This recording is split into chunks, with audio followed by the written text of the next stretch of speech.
Hello students, welcome back to the channel. अब हम ये समझेंगे कि लैंग्वेज ऑफ केमिस्ट्री होती क्या है। सबसे पहले तो हम ये समझेंगे कि लैंग्वेज का यूज़ क्या होता है। लैंग्वेज जैसे कि आप और हम हिंदी बोलते हैं, कुछ लोग इंग्लिश में कन्वर्सेशन करते हैं, तो कुछ अलग लैंग्वेजेस में करते हैं। सबकी मदर टंग होती है। क्यों होती है? वो इसलिए होती है कि हम एक दूसरे को समझ सकें। उसी तरीके से लैंग्वेज ऑफ केमिस्ट्री में क्या है कि एक केमिस्ट्री की एक डिफरेंट लैंग्वेज होती है, जिससे कि हम सारे साइंटिस्ट जो होते हैं, जितने भी लोग जो केमिस्ट होते हैं, साइंटिस्ट होते हैं, नॉट केमिस्ट ओनली साइंटिस्ट, और जितने भी होते हैं इसमें ड्रग्स नेम अलग अलग होते हैं। ड्रग्स नेम मतलब कि दवाइयों के नाम, या फिर कोई केमिकल चेंज हो रहा है या कोई केमिकल रिएक्शन हो रहा है, तो हम उसको ये तो नहीं बताएंगे कि ये मैंने पानी मिक्स करा तो ये ऐसा हो गया या वैसा हो गया, नहीं। उसके लिए हमने एक लैंग्वेज बनाई है सारी चीज़ों के लिए, तो उसको हम कहेंगे, उस चीज़ को हम पढ़ेंगे लैंग्वेज ऑफ केमिस्ट्री में, कि ये चीज़ें किस लिए यूज़ होती है, ये लैंग्वेज यूज़ कैसे होती है। ठीक है ना। Chemistry deals with the substance and the changes that takes place in them. अब किससे लैंग्वेज केमिस्ट्री किससे डील करता है? सब्सटेंस एंड द चेंजेस, है ना। किस से? सब्सटेंस से, चीज़ों से, और किसी से करता है, और जो जो चेंज उसके अंदर हो रहा है, जो सब्सटेंस में जो चेंज हो रहा है उससे डील करता है। Okay, first point, atom of different element combined together to form a new product. अब एटम क्या करता है कि एटम जो होते हैं, डिफरेंट एलिमेंट्स के जो एटम होते हैं, वो एक दूसरे से कंबाइन करते हैं और क्या करते हैं, एक न्यू प्रोडक्ट फॉर्म करते हैं। तो उसके लिए हमें क्या चाहिए कि हमें एक उसका नाम पता होना चाहिए। अब ऐसा तो होगा नहीं कि मैंने कह दिया एटम ऑफ डिफरेंट एलिमेंट, तो आप क्या समझ पाओगे किसका एटम, कौन सा एटम, कितने एटम मिक्स हुए, क्या हुआ क्या नहीं हुआ, नहीं समझ पाएंगे।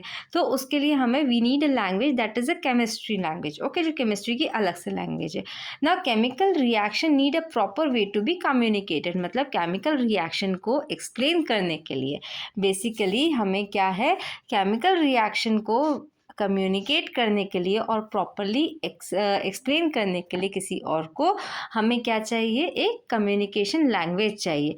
The language of chemistry use to describe the chemical substance, reaction and processes. अब किस लिए यूज होता है ये?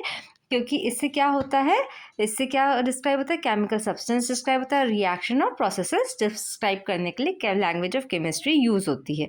ठीक है, इसके नाम से समझ में आ रहा है, सिंपल। फुल वीडियो देखना, आपको सारे कंसेप्ट क्लियर हो जाएंगे, एग्जाम का सारा फियर आपका हट जाएगा, सारे क्वेश्चंस हम हर पार्ट में क्लियर करेंगे।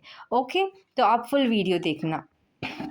Now this language includes symbol, formula and terminologies. क्या क्या इंक्लूड करता है? First symbols, second formula and terminologies.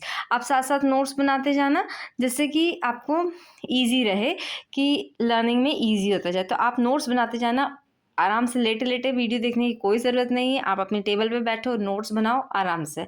ठीक है ना। आपको नहीं समझ में आता है, स्टॉप करो, नोट्स बनाओ।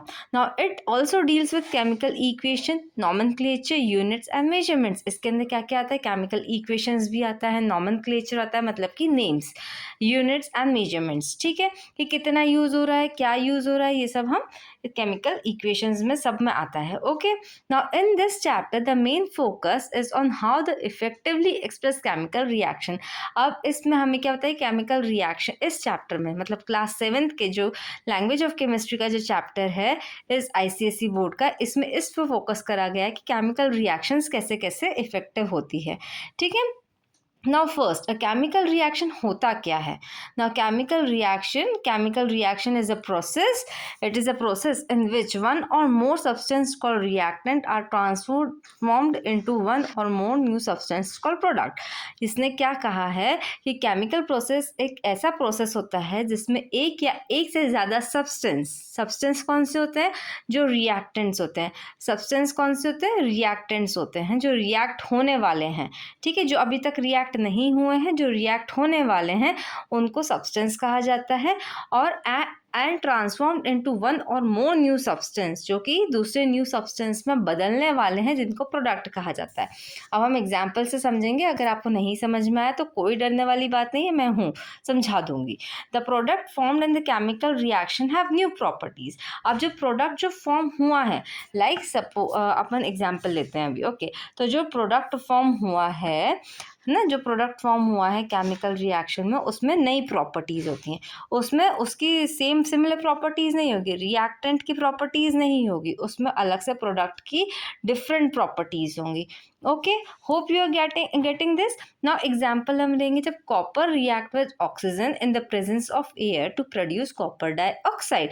अब क्या हो रहा है, कॉपर, अब यहाँ पर हम देखेंगे, यहाँ पर ये दोनों क्या है, रिएक्टेंट है। Okay, these both are reactant, क्योंकि ये रिएक्ट करने वाले हैं। ओके, रिएक्ट करने वालों को क्या कहेंगे, रिएक्टेंट। और ये क्या है, ये है product. What is this, this is a product, this is a new substance formed in the chemical reaction. So ये this is a new substance form in the chemical reaction, ये हो गया product. And substance that takes place part in the chemical reaction, ये हो गया reactant. Okay, understood, clear. Now इसके बाद हम ये देखेंगे कि अब जो ये है copper and oxygen, these both are the reactant.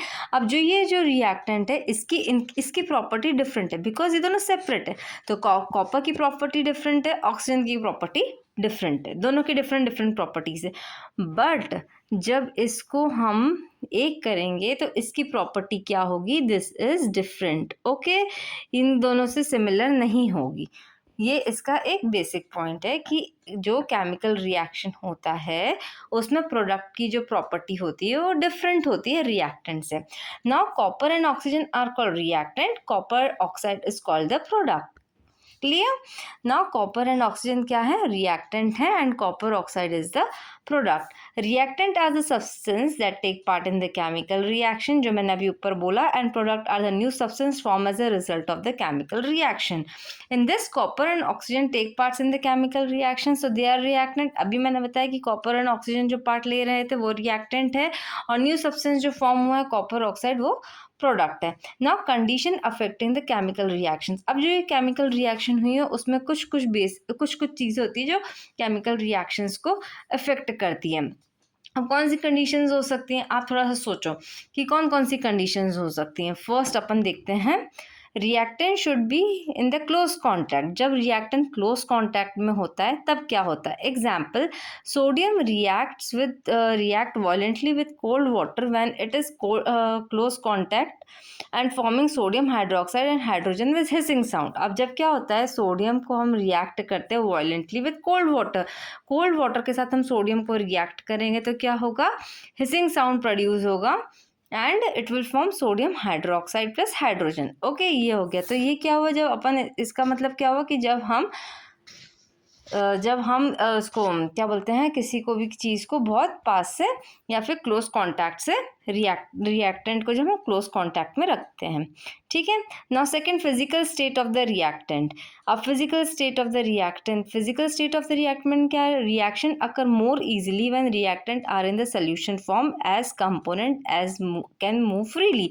जब दोनों क्या होंगे, दोनों का फिजिकल स्टेट जो है एक जैसा होगा, दोनों का फिजिकल स्टेट कैसा होगा, सोल्यूशन फॉर्म में होगा। Example, aqueous barium chloride react with aqueous sodium sulphate to form barium sulphate. Okay, इसका क्या रहेगा, barium chloride plus sodium sulphate. ये दोनों क्या है, ये दोनों हमने सोल्यूशन फॉर्म में लिया। एक्वस मतलब वाटर फॉर्म। ओके, एक्वस मतलब वाटर। ओके, देन इसको हमने दोनों को एक्वस फॉर्म में लिया, तो इसका क्या है, बेरियम सल्फेट। क्या इसका क्या इसका प्रोडक्ट आया, barium sulphate and sodium chloride. अब एक है टेम्परेचर जो इफेक्ट करता है, some reaction need heating to occur. कभी कभी रिएक्शन कब होती है, जब हम हीट लेते हैं। मतलब कभी फर्स्ट हमने देखा था कि कभी कभी रिएक्शन होती है जब क्लोज कॉन्टैक्ट में होगा, कभी रिएक्शन होती है जब दोनों का सोल्यूशन फॉर्म में होगा, एक्वस फॉर्म में होगा। थर्ड थिंग पे डिपेंड करता है कि कभी कभी टेम्परेचर पे डिपेंड करता है कि कुछ चीज़ें सिर्फ रिएक्शन कब करेंगी, जब हॉट हो या कोल्ड हो। For example, magnesium does not react with cold water. अब मैग्नीशियम को जब मैं ठंडे पानी में डालूंगी उसमें कुछ भी नहीं होगा, बट जब मैं उसी को हॉट वाटर में डालूंगी तो उसको क्या बन जाएगा, मैग्नीशियम हाइड्रोक्साइड एंड हाइड्रोजन बन जाएगा। ओके, नाउ किसी में क्या होता है कि प्रेजेंस ऑफ सनलाइट नीड होती है, कि सनलाइट की प्रेजेंस में होगा, नहीं तो नहीं होगा। तो some reactions require light to occur, ठीक है। एग्जाम्पल, कौन सा, silver chloride breaks down into sunlight to give silver and chlorine. तो सिल्वर क्लोराइड को जब सनलाइट में रखा जाएगा तो वो सिल्वर और क्लोरीन बना देगा, है ना, like see in the diagram, है ना, सिल्वर बन गया ये, silver and chlorine. Okay, so fifth है प्रेजेंस ऑफ कैटलिस्ट। अब कैटलिस्ट में क्या होता है, catalyst changes the rate of reaction without itself being change. Catalyst वो होता है जैसे कि हमने किसी चीज़ के थ्रू करवाया, ठीक है, वो खुद को वो रिएक्शन तो चेंज करा देगा लेकिन वो खुद चेंज नहीं होगा, ठीक है। हम इसका एग्जाम्पल देखेंगे तो आपको ईजिली समझ में आएगा। Now for example, iron is use as a catalyst in the preparation of ammonia from nitrogen and hydrogen, ठीक है। अब नाइट्रोजन एंड हाइड्रोजन से क्या हुआ, नाइट्रोजन एंड हाइड्रोजन का जब हमें रिएक्शन करानी है तो हमने कैटलिस्ट किसको बनाया, आयरन को, मतलब नाइट्रोजन हमने मिक्स करा, हाइड्रोजन मिक्स करा, like see this is beaker, हमने इसमें नाइट्रोजन एंड हाइड्रोजन मिक्स कर दिया और इसके साथ हमने कैटलिस्ट क्या डाल दिया, एक आयरन का पीस डाल दिया। ओके, तो अमोनिया बन जाएगा, बट इसमें आयरन को कुछ नहीं होगा, आयरन एज इट इज रहेगा, बस ये केमिकल रिएक्शन में हेल्प करेगा।